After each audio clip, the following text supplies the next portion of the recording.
ഓം അമൃതേശ്വരിയെ നമഃ.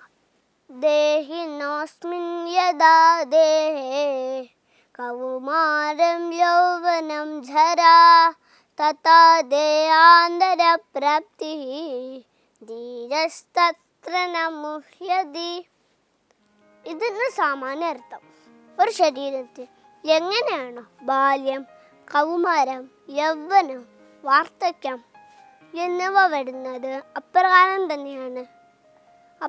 തന്നെയാണ് മരണശേഷം വേറൊരു ശരീരം സ്വീകരിക്കുന്നത്. ഇതറിയുന്ന ഒരു വിവേകി ഈ മോഹങ്ങൾ കളിമപ്പെടുന്നില്ല, വിരമിക്കുന്നുമില്ല. കുറച്ചും കൂടി വിശദീകരിച്ച് പറയാം.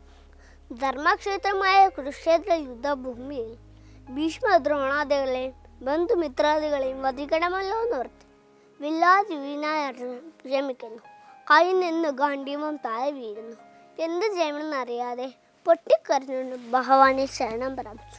ഭഗവാൻ അർജുനന് നേരായ വഴി കാണിച്ചു കൊടുത്ത് ഗീത ഉപദേശിക്കുന്നു. ഈ ശ്ലോകങ്ങളിൽ ഭഗവാൻ പറയുന്നത്, ശരീരത്തിൽ എങ്ങനെയാണോ ബാല്യം, കൗമാരം, യൗവനം, വാർദ്ധക്യം എന്നിവ കടന്നു പോകുന്നത്, അതുപോലെയുള്ള ഒരു മാറ്റമാണ് മരണം. നമ്മളെന്നും കുഞ്ഞായിരിക്കുമ്പോൾ നമ്മുടെ ശരീരം മാറിക്കൊണ്ടേയിരിക്കും. അപ്പോഴൊന്നും നാം വിഷമിക്കാറില്ല.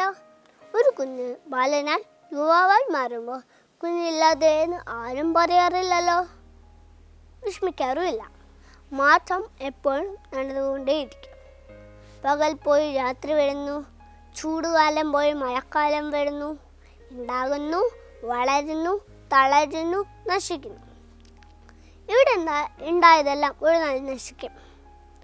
മുഷിഞ്ഞ വസ്ത്രം മാറി വേറെ വസ്ത്രം ഇടാറില്ലേ? അതുപോലെ ജീവൻ ഈ ശരീരം ഉപേക്ഷിച്ച് മറ്റൊരു ശരീരം സ്വീകരിക്കുന്നു. ഇത് മനസ്സിലാക്കാതെ ശരീരം കൊണ്ടുണ്ടാകുന്ന സുഖദുഃഖങ്ങളിൽ നാം അടിമകളായി ജീവിക്കുന്നു. പക്ഷേ ഇത് മനസ്സിലാക്കിയാലോ ആ ദുഃഖത്തിന് നമുക്ക് വിവേകത്തോടെ നേരിടാൻ കഴിയും. പൂന്താനം തിരുമയുടെ കൃഷ്ണഭക്തിയെക്കുറിച്ച് നിങ്ങൾ കേട്ടിട്ടില്ലേ?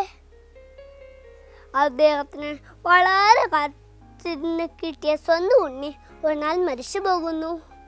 ആ ദുഃഖത്തിൽ അദ്ദേഹം മനഃശുദ്ധി കൈവിടാതെ എല്ലാം കൃഷ്ണനിൽ സമർപ്പിച്ചു.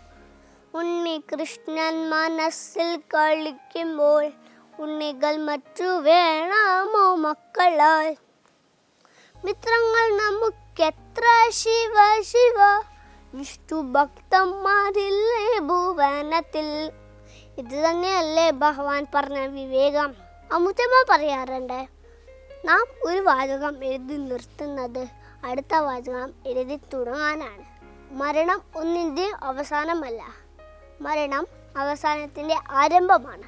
മോക്ഷമെന്ന ലക്ഷ്യത്തിലെത്തുന്നവരെ ഒരു യാത്ര ചെയ്തുകൊണ്ടേയിരിക്കും. ആ യാത്രയിൽ നമുക്കൊന്നും കൊണ്ടുപോകാൻ സാധിക്കില്ല.